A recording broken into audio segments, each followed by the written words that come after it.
अच्छा, mental health and psychopathology, week 7, class 2. Already we are done with two chapters, neurodevelopmental disorders completely, and schizophrenia and other psychotic disorders. ठीक है, hopefully वो दोनों chapters आप लोग को सही तरह समझ आई होगी, and already I shared all of the material, slides and recording lecture on your LMS. ठीक है, और इसके साथ आज हम न्यू चैप्टर स्टार्ट करेंगे। हमारा थर्ड चैप्टर जो है वो है बाइपोलर डिसऑर्डर। ठीक है, तो एटलीस्ट हम कोशिश करेंगे कि हम 6 या 7 चैप्टर्स जो है हम डीएसएम में से कंप्लीट करें। बाकी इंशाल्लाह हम फिर इंटर्नशिप में देखेंगे। Bipolar and related disorder. Bipolar related disorders are separated from the depressive disorders। ठीक है, like both are mood disorders. ठीक है, बट कुछ खास रीजंस होंगी जिसकी वजह से बाइपोलर को डिप्रेसिव डिसऑर्डर से हटाया गया। ठीक है, इन DSM-5 and place this chapter, bipolar and related disorder chapter, between the chapter of schizophrenia spectrum and other psychotic disorder and depressive disorder। किस वजह से? in recognition of their place, bipolar disorder की बात हो रही है, that it act as a bridge between these two disorders। ठीक है, between schizophrenia and depression, bipolar is acting as a bridge।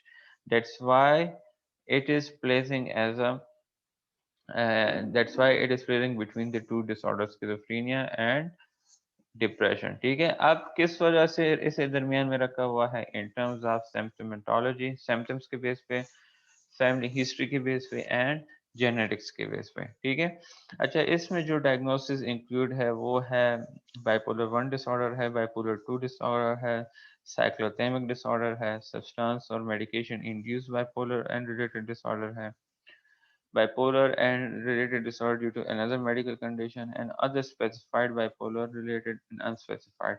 अच्छा, इसमें हम फोकस करेंगे बाइपोलर 1, बाइपोलर 2, साइक्लोथेमिक, इन तीनों पे। ठीक है, बाकी ऑलरेडी हमने जो है ना ये चीजें जो है ना लाइक वही पुरानी बातें हैं, डेट सब्सटेंस और मेडिकेशन इंड्यूस की वजह से जो बाइपोलर सिम्टम्स आ रहे हैं, या अगर बाइपोलर अदर रिलेटेड डिसऑर्डर किसी मेडिकल कंडीशन की वजह से आ रही है, तो उस टाइम पे हम ये डायग्नोसिस देंगे। हमारा जो 3 स्पेशल डिसऑर्डर्स है ना, हम वो इस पे फोकस करेंगे, बाइपोलर 1, बाइपोलर 2 एंड साइक्लोथेमिक डिसऑर्डर। इस तरह डिप्रेशन में भी हम इसी तरह करेंगे, क्योंकि इन सब की जो है ना सारी जो सब्सटेंस और मेडिकेशन इंड्यूस है, इन सब की जितने भी डिसऑर्डर्स हैं उन सब की जो है ना वो क्राइटेरिया सेम है। तो इस वजह से हमारे साथ पास टाइम भी बचत हो जाएगा और हम ज्यादा से ज्यादा कोर्स भी कवर कर लेंगे। बाइपोलर 1 डिसऑर्डर की तरफ आते हैं। बाइपोलर 1 डिसऑर्डर की डायग्नोस्टिक क्राइटेरिया, अगर हमने किसी को डायग्नोस करना है बाइपोलर 1 डिसऑर्डर के साथ, तो इट इज नेसेसरी कि वो क्या करे, मीट करे क्राइटेरिया को, किसके लिए? मैनिक एपिसोड के लिए। ठीक है, मैनिक एपिसोड जो है वो may have been precede mean एक फॉलो करना। ठीक है, तो मैनिक एपिसोड में है प्रीसीड, फॉलो बाय और may be followed by hypomanic और major depressive episode. Like mania के बाद आपका उस पेशेंट में हाइपोमेनिक एपिसोड या आ सकता है या डिप्रेसिव एपिसोड आ सकता है। अब हम ये तीनों डिस्कस करेंगे, उसके बाद manic episode, hypomanic and depressive episode ये डिस्कस करेंगे। उसके बाद हम फिर बाइपोलर 1 की डायग्नोस्टिक क्राइटेरिया की तरफ दोबारा जाएंगे। मैनिक एपिसोड किसे कहते हैं? A distinct period of abnormally and persistently elevated mean elated या increase। ठीक है, high। expensive mean expensive या extended। ठीक है, और irritable mean short temper mood। ठीक है, तो ये एक डिस्टिंग क्या कहते हैं, डिफरेंट डिस्टिंग्विश टाइप या distinguish period of abnormally and persistently continuous high extended and short temper mood होता है मैनिक एपिसोड में, and abnormally and persistently increase goal directed activity और एनर्जी। मतलब इनमें जो है ना एक एबनॉर्मली और कंटिन्यूसली जो है ना गोल डायरेक्टेड एक्टिविटी जो है ना वो जाके इंक्रीज हो जाती है। ठीक है, मतलब पूरा दिन बस काम करते रहते हैं, लगे होते हैं, और रेस्ट नहीं करते। इसके अलावा इवन अपने डाइट वगैरह का भी इन्हें वो परवाह नहीं होता, उसके बावजूद भी जो है ना ये इनकी जो बिहेवियर है वो एबनॉर्मली गोल डायरेक्टेड होती है, ठीक है। Near lasting at least 1 week and present most of the week, at least duration in symptoms की 1 वीक होनी चाहिए and it should present most of the day, nearly every day, ठीक है। और any duration is hospitalization is necessary, ठीक है। During the period of mood disturbance and increase energy और activity. अब जो मूड डिस्टर्बेंस आ रहा है, मतलब इलिविएट को हम इलेट मूड भी कहते हैं, ठीक है। ये इलेट जो है ना ये बिल्कुल डिप्रेस मूड का ऑपोजिट है। डिप्रेस में जो है ना इंसान डिप्रेस हो जाता है, कुछ करने को दिल ही नहीं करता, लो मूड हो जाता है। इसमें इलेट हो जाता है, लो के बजाय हाई हो जाता है, ठीक है। During the period of mood disturbance and increase energy और एक्टिविटी। अब 3 or more of the following symptoms must होने चाहिए। और 4 if the mood is only irritable. अगर इलेटेड या एक्सपेंसिव मूड ना हो, सिर्फ इरिटेबल हो, तो उस टाइम पे हम 4 क्राइटेरिया या डायग्नोस करने के लिए 4 सिम्टम्स को कंसिडर करेंगे। That are present to a significant degree and represent a noticeable change from usual behavior, जो कि सिग्निफिकेंट डिग्री तक प्रेजेंट होते हैं and it represent a noticeable change. और इसकी वजह से जो है ना काफ़ी नोटिसेबल चेंज आ जाती है, जो कि उस इंसान को नॉर्मल बिहेवियर से डिफरेंशिएट करती है। अच्छा, इसमें फर्स्ट वन आ जाते हैं क्राइटेरिया बी में। अब फर्दर क्राइटेरिया है 6 है, मेरे ख्याल 6 है कि 7 है। First one is inflated self esteem और ग्रैंडियोसिटी। इन्फ्लेटेड सेल्फ esteem और ग्रैंडियोसिटी। सेल्फ esteem क्या है? That how we see our self, how we believe on our self concept, या हम अपने आप को कितनी वैल्यू देते हैं, ठीक है। तो इनकी जो सेल्फ स्टीम होती है वो बहुत ज्यादा हाई हो जाती है, इन्फ्लेट हो जाती है, हाई, ठीक है। तो इसमें डायलॉग इस तरह होते हैं कि मेरा इस फलाने बंदे के साथ ताल्लुक है, मेरे बॉलीवुड या हॉलीवुड की सेलिब्रिटी के साथ ताल्लुक है, मैं नबी से मिला हूँ, मेरे ख्वाब में अल्लाह आया था, मेरे मैंने कल जाके जो है गवर्नर से मीटिंग की, मेरे इस बंदे के साथ ताल्लुक है। ये क्या है? ये आपको इस तरह के इन्फ्लेटेड डायल सेल्फ स्टीम के डायलॉग्स मिलेंगे बाइपोलर डिसऑर्डर वालों में, ठीक है। अच्छा, डिग्रीज नीड फॉर स्लीप, ठीक है। एक जिस तरह मैंने आपको कहा है कि इंक्रीज गोल डायरेक्टेड बिहेवियर होता है, एक्टिविटी एंड एनर्जी, तो इनमें जो डिक्रीज नीड फॉर स्लीप होते हैं वो जाके स्टार्ट हो जाती हैं। लाइक 24 घंटों में जो है ना ज्यादा से ज्यादा ये 2 घंटों या 3 घंटों के लिए जाके सो जाते हैं। बहुत ज्यादा टॉकेटिव होते हैं और इनकी जो है ना प्रेशर टू कीप टॉकिंग होती है। लाइक बोल रहे होते हैं, इंसान के दिमाग की सही चटनी बना देते हैं, इतनी ज्यादा बातें कर रहे होते हैं, ठीक है। फ्लाइट ऑफ आइडियाज और subjective experience that thoughts are racing, ठीक है। अच्छा, फ्लाइट ऑफ आइडियाज होती है, एक बात पूरी नहीं की होती दूसरे टॉपिक की तरफ चले जाते हैं, दूसरा नहीं कंप्लीट किया होता तीसरे की तरफ चले जाते हैं, ठीक है। और आप सब्जेक्टिवली इन एक्सपीरियंस कर रहे हैं इस चीज को, दैट उसकी जो थॉट्स है वो बेसिकली रेसिंग फॉर्म में है। रेसिंग फॉर्म में जो है ना चेंज हो रहे हैं एक आइडिया से दूसरी आइडिया की तरफ। डिस्ट्रैक्टिबिलिटी, इनकी अटेंशन इजीली डिस्ट्रैक्ट हो जाती है बाय एक्सटर्नल इररेलेवेंट स्टिमुलाई, जो कि ऑब्जर्व भी होते हैं एंड रिपोर्ट भी कर सकते हैं, relatives. Increase in goal directed activity. अच्छा, गोल डायरेक्टेड एक्टिविटी में इंक्रीज हो जाती है, वो सोशली भी हो सकती है, वर्क प्लेस वाला भी हो सकते हैं, स्कूल का भी हो सकते हैं एंड सेक्सुअली भी हो सकते हैं। और इंक्रीज साइकोमोटर एजिटेशन, मतलब पर्पसलेस नॉन गोल डायरेक्टेड एक्टिविटी में जो है ना हर टाइम लगे होते हैं। उस गोल वो चीज जो है ना उसकी कोई पर्पस होगी नहीं, और ये जो है ना इस तरह के पेशेंट उसमें अपने आप को इंगेज करते हैं। Excessive involvement in activities that have a high potential for painful consequences, ऐसी एक्टिविटीज में अपने आप को इन्वॉल्व करते हैं जिसके जो consequences होते हैं वो बहुत ज़्यादा पेनफुल होती है, उसकी जो है ना हाई पोटेंशियल होती है फॉर पेनफुल आउटकम या consequences। फॉर एग्जाम्पल, पैसे ज़्यादा स्पेंड करना, अनरिस्ट्रेन्ड बाइंग स्प्रेज, मतलब किसी चीज़ की ज़रूरत नहीं होगी और जाके जो है उसे लेते हैं, ठीक है। पैसे जो जेब में जो कुछ हो ना बस उसे जाके स्पेंड करते हैं या किसी और पे खर्च करते हैं। सेक्सुअल इंडिस्क्रिशन मतलब जो सेक्सुअल एक्टिविटी इनकी होती है वो सेफुल नहीं होती, जिसकी वजह से जो इनका पार्टनर होता है वो जाके उसे नेगेटिव आउटकम हो सकता है।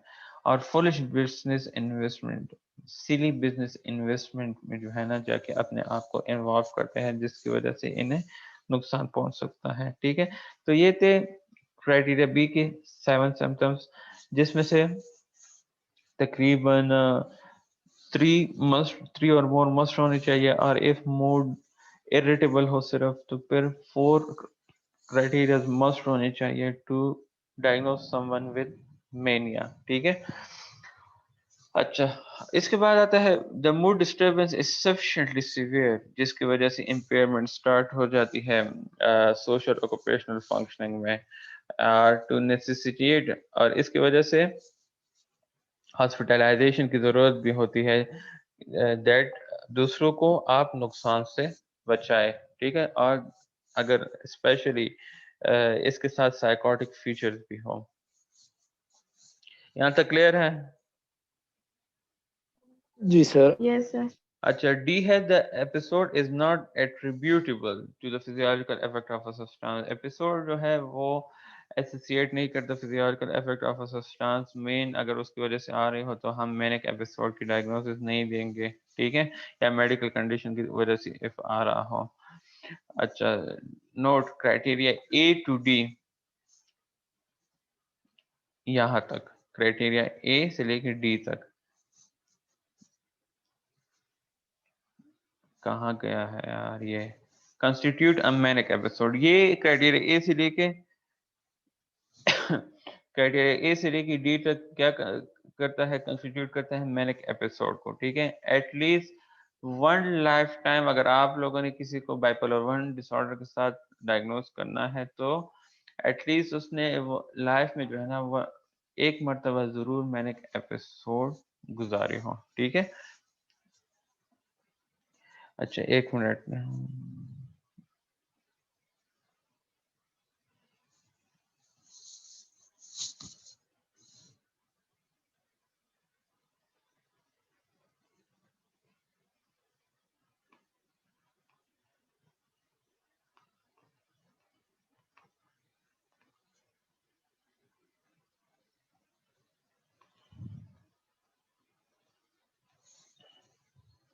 अच्छा मैनिक एपिसोड की समझ आई है? दैट मैनिक एपिसोड हम किसे कहते हैं? Yes, sir. सबको? Yes sir. अच्छा, हाइपोमैनिक एपिसोड की तरफ अब हम आते हैं। हाइपोमैनिक भी जो है ना बिल्कुल सेम मैनिक की तरह ही है। ठीक है, बट थोड़ी सी चेंजेस हैं जो कि हम अब डिस्कस करेंगे। अच्छा देखिए, इसमें भी जो है ना वही क्राइटेरिया है, a distinct period of abnormally and persistently elevated expansive और irritable mood and abnormally and persistently increase activity और एनर्जी। सेम मैनिक की तरह है, बट चेंज कहाँ पे आ रही है? वहां पे सिम्टम्स थे 1 वीक के लिए कंजेक्टिव, और यहाँ पे है 4 डेज के लिए conjunctive, and present most of the day, nearly every day. एक डिफरेंस की समझ आई है कि हाइपोमैनिक कैसे डिफरेंशिएट करता है मैनिक से?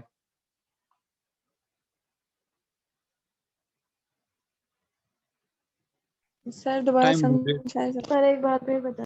देखिए, सिम्टम्स जो है सेम टाइम है, ड्यूरेशन जो टाइम ड्यूरेशन, हाँ, वहां पे 1 वीक था और यहाँ पे 4 कंसेक्टिव डेज है। एक डिफरेंस ये है। अब क्लियर है? सर एक बार फिर से बताएं सर। देखिए, ताता तो कमाल जब किए हुआ है वहाँ सर सिम्टम्स जो है सिम्टम्स सेम है, सिर्फ टाइम ड्यूरेशन देखिए। सर जैसे Yes. यहाँ पे देखे, स्किज़ोफ्रेनिया यहाँ पे इफेक्ट हो गया यहाँ वगैरह, यस सर। यहाँ पे मैंने 1 वीक लिखा हुआ है ना, that symptoms 1 week continuously present होते हैं। ठीक है, और यहाँ पे मैंने लिखा हुआ है 4 कंसेक्टिव डेज। अब समझ आई है? जी सर, वो स्किज़ोफ्रेनिया और 6 मंथ्स का था, वो स्किज़ोफ्रेनिया यार वो इफेक्ट अलग है, हाँ वो अलग सेम इसी चीज है। तरह सर, हाँ हाँ, सेम इसी वो तरह। अलग चैप्टर है, ये अलग है। ठीक है, तो इसमें जो है ना डिफरेंशिएशन आपने इस चैप्टर के डिसऑर्डर से जो है ना करने होंगे। अच्छा तो एग्जाम्पल हाँ हाँ एग्जाम्पल ठीक है आपका। अच्छा अब अगर हम क्राइटेरिया बी को देखें तो ये भी बिल्कुल सेम ही है जिस तरह हमने वहां पे डिस्कस किया था। ठीक है, during the period of mood disturbance and increase energy and activity, 3 or more of the following symptoms must be present, or 4 symptoms if the mood is only irritable, ठीक है, have persisted, represent a noticeable change from unusual behavior and have been present to a significant degree। तो criteria B भी जो है ना बिल्कुल same ही है manic episode की तरह। ठीक है, वही इन्फ्लेटेड सेल्फ स्टीम और grandiosity, decrease need for sleep, more talkative होते हैं, फ्लाइट ऑफ आइडियाज होती है, डिस्ट्रैक्टिबिलिटी होती है, increase in goal directed activity होती है, and excessive involvement in activities that have high potential for painful consequences। तो ये सारी जो है ना बिल्कुल उसी तरह सेम है। ठीक है, बट अब जो और चेंजेस है वो कहाँ पे आ रही है? The episode is associated with an unequivocal, ठीक है, इक्विवोकल किसे कहते हैं? Clear change. ठीक है, the episode is associated with an या with a clear change. Unequivocal mean clear change in functioning. ठीक है, मतलब इस एपिसोड की वजह से क्लियर चेंज आ रही है जो कि उस इंडिविजुअल की नॉर्मल की जो करेक्टरिस्टिक है उससे डिफरेंट होते हैं। ठीक है, the disturbance in mood and the change in functioning are observable by others। जो disturbance आ रही है मूड में और जो चेंज फंक्शन में आ रही है वो ऑब्जर्वेबल होती है बाय अदर्स। ठीक है, अच्छा अब जो मेजर चेंज दूसरा है वो क्या है? The episode is not severe enough to cause marked impairment in social or occupational functioning or to necessitate hospitalization।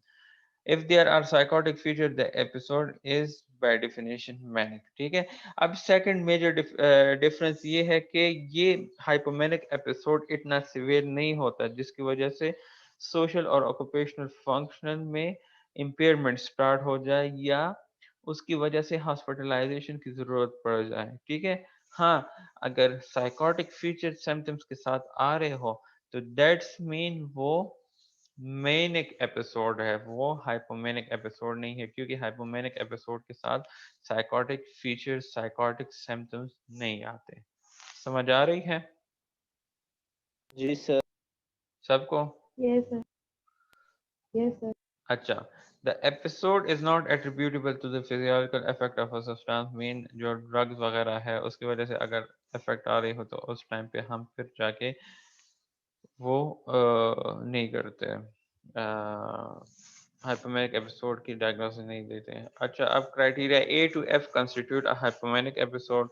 Hypomanic episodes are common in bipolar 1 disorder but are not required for the diagnosis of bipolar 1 disorder। ठीक है, depression और hypomanic episode जो है ये bipolar 1 में present होते हैं but for they are not required for the diagnosis of bipolar 1 disorder. Bipolar 1 disorder की डायग्नोसिस के लिए कौन सी चीज रिक्वायर्ड होती है? बाइपोलर 1 सर मैनिक उसमें मैनिक एपिसोड मैनिक मैंने एपिसोड।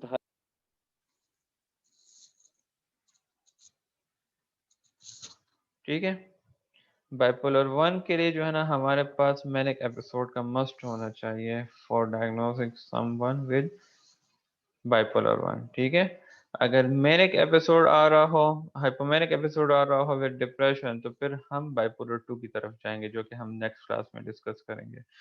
मेजर डिप्रेसिव डिसऑर्डर, अच्छा बात सुनिए, ये मेजर डिप्रेसिव भी जो है ना हम यहाँ पे क्राइटेरिया सारी लाइक डिप्रेसिव डिसऑर्डर्स का तो अलग चैप्टर है लेकिन मेजर डिप्रेसिव एपिसोड की पूरी क्राइटेरिया यहाँ पे भी जो है ना डिस्कस हुई है ये सारी। ठीक है, ये यहाँ तक। तो हम फिर जो है वहां पे जाके जो है क्राइटेरिया की जगह डायरेक्ट इसके उस पे जाएंगे जो स्पेसिफायर्स है, इसके जो स्ट्रेसर्स है, इसके जो रिस्क एंड प्रोग्नोस्टिक फैक्टर, ये सारी चीजें जो है ना हम फिर डिप्रेसिव डिसऑर्डर के चैप्टर में करेंगे डिप्रेशन। बट ये क्राइटेरिया अभी से जो है ना मेजर डिप्रेसिव डिसऑर्डर की अभी से सही तरीके से समझे। अच्छा, डायग्नोस्टिक क्राइटेरिया में जो डिप्रेसिव डिसऑर्डर की है, that 5 or more of the following symptoms have been present during the same 2 weeks period and represent a change from previous functioning। ठीक है, अब इसमें जो 5 or more of the following symptoms जो है वो एटलीस्ट 2 week पीरियड के लिए प्रेजेंट होना चाहिए, और वो क्या करे, वो बेसिकली रिप्रेजेंट करे a change from previous functioning, और जिसकी वजह से आपको लगे कि इन सिम्टम्स की वजह से इस पेशेंट की प्रीवियस फंक्शनिंग में चेंजेस आए हैं। At least one of the symptoms is either depressive episode और लॉस ऑफ इंटरेस्ट और प्लेजर। ठीक है, अच्छा इसमें क्या है, एटलीस्ट आपके पास one of the simple is either depress mood होना चाहिए जो मेजर सिम्टम्स है, या लॉस ऑफ इंटरेस्ट और प्लेजर इन एक्टिविटीज होने चाहिए जिससे पहले आपको प्लेजर और वो मिलता था, इंटरेस्ट जिसमें आपका होता था। ठीक है, अच्छा नोट में क्या लिखा हुआ है, do not include symptoms that are attributable to another medical condition. अगर मेडिकल कंडीशन की वजह से सिम्टम्स आ रहे हो तो उसे एक्सक्लूड नहीं करना चाहिए। अच्छा, अब इसमें जो है ना फर्दर 8 9 क्राइटेरिया है, क्राइटेरिया ए में। First one is depressed mood most of the day, nearly every day, as indicated either by subjective report. Subjective report mean आप खुद observe कर रहे होते हैं इंसान को, like feel sad, feel hopeless, or feel empty. Or observation made by others, for example, ना subjective experience इंसान की अपनी होती है, and observable made by others जो क्लिनिशियन वगैरह, लाइक आप दूसरों को ऑब्जर्व कर रहे होते हैं, वो इंसान रो रहा होता है सबके सामने, या इस तरह क्राउडेड प्लेस में जो है ना वो अकेला बैठा होता है, तो that's mean that person is suffering from depressed mood. Note in children and adolescents, it can be displayed in irritable mood. Irritable mood चिड़चिड़ापन। ठीक है, तो डिप्रेस मूड जो है इरिटेबल मूड से रिप्रेजेंट होता है, डिस्प्ले होता है, पोर्ट्रे होता है in children and adolescent. Markedly diminished interest or pleasure in all or almost all activities most of the day, nearly every day। ठीक है, अच्छा इसमें जो है ना टोटली डिमिनिश इंटरेस्ट हो जाती है, प्लेजर ख़त्म हो जाता है उन सारी एक्टिविटीज़ में जो कि पहले आपको प्लेजर देती थी, जिसमें आप पहले इंटरेस्ट अपना शो करते थे। इसे क्या कहते हैं, हमने ऑलरेडी साइकोसिस साइकोटिक की फीचर्स में पढ़ा भी है। इसको हम क्या कहते हैं, टर्मिनोलॉजी इसके लिए हम क्या यूज़ करेंगे? लॉस ऑफ इंटरेस्ट के लिए हाँ, ये ऑलरेडी हमने डिस्कस किया है।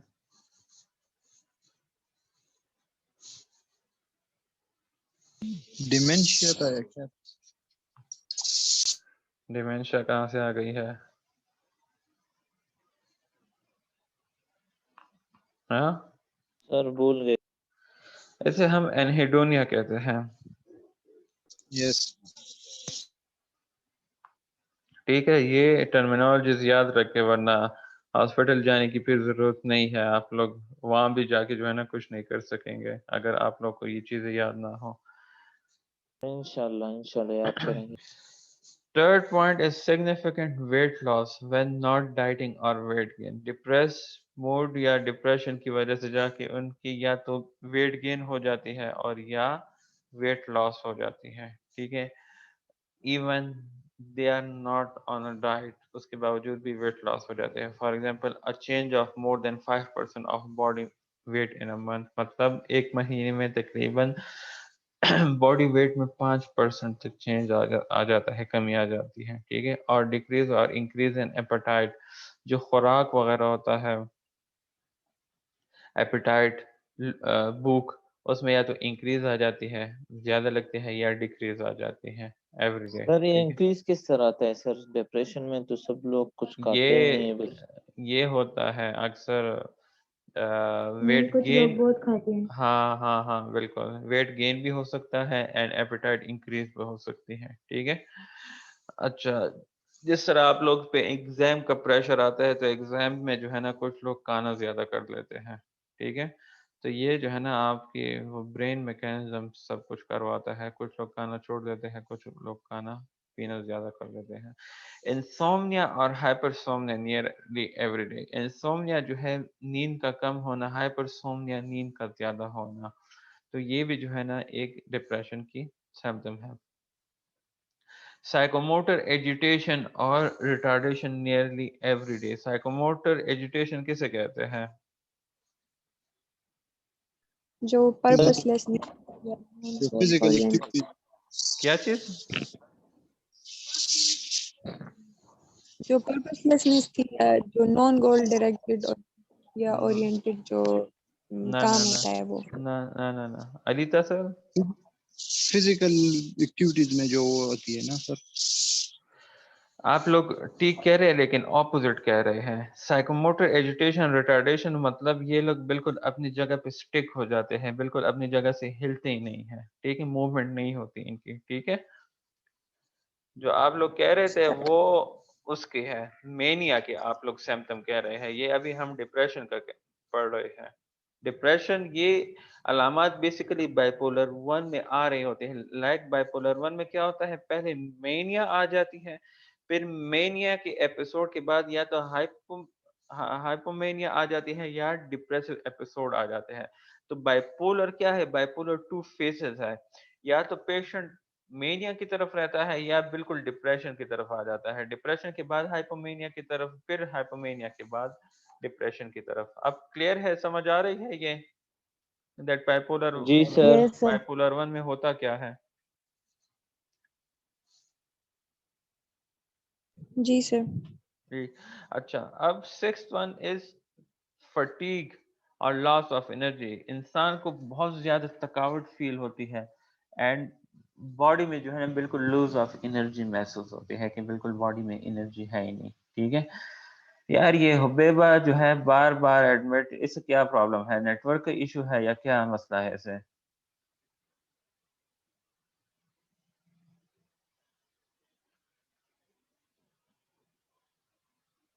10-12 टाइम्स मैंने इसका जो है ना अप्रूव किया होगा और बार बार इसका आ रहा है।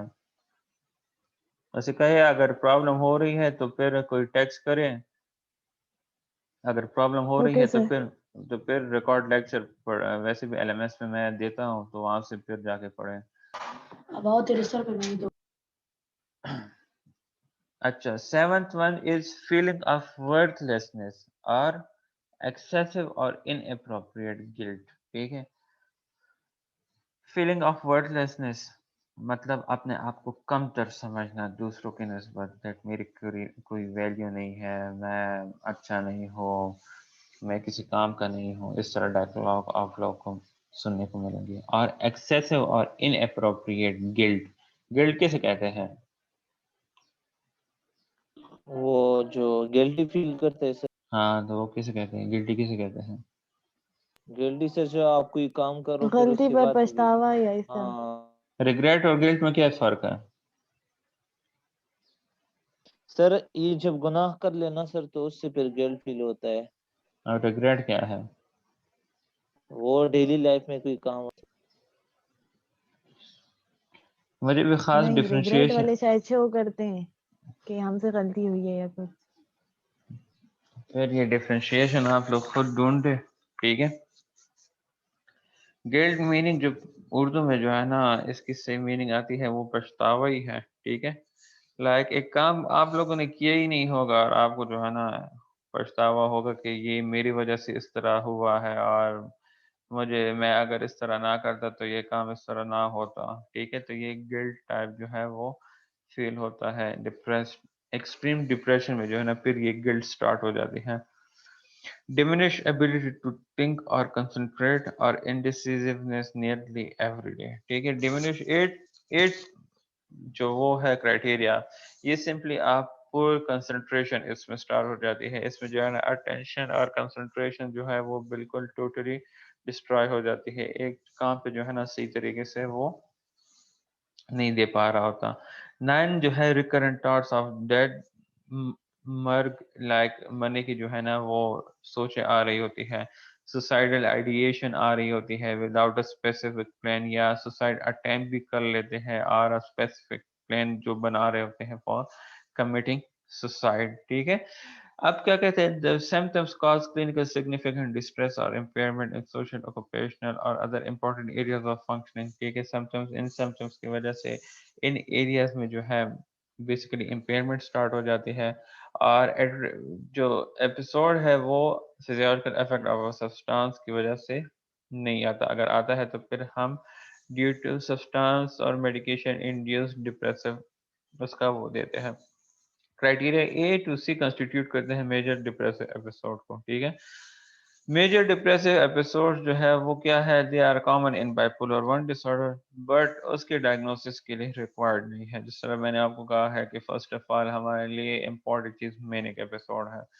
अच्छा, फिर ये नोट जो है, नोट में जो है जो सिग्निफिकेंट लॉस है, responses to a significant loss, for example bereavement हो गई है, किसी का मरना, फाइनेंशियल प्रॉब्लम्स जो होती है, नेचुरल डिजास्टर की वजह से जो नुकसान होते हैं, मेडिकल इलनेस या डिसेबिलिटी, तो it can include of intense sadness and rumination mean continuous thoughts about the loss, and continuous remuneration mean continually उस बंदे के बारे में सोचना जिसकी फौतगी हुई होती है। इंसोम्निया हो गई है, कम नींद, poor appetite and weight loss, जो कि हमने क्राइटेरिया ए में नोट किया है। दे में resemble a depressive episode, but इसके पीछे आप लोगों ने जो देखना होता है वो आप लोगों ने क्लिनिकल जजमेंट अपनी यूज करनी होती है कि वेदर इस प्रॉब्लम की वजह से जो प्रॉब्लम ये जो सिम्टम्स आ रहे हैं ये आया वो इवेंट की रिलेटेड है या नहीं।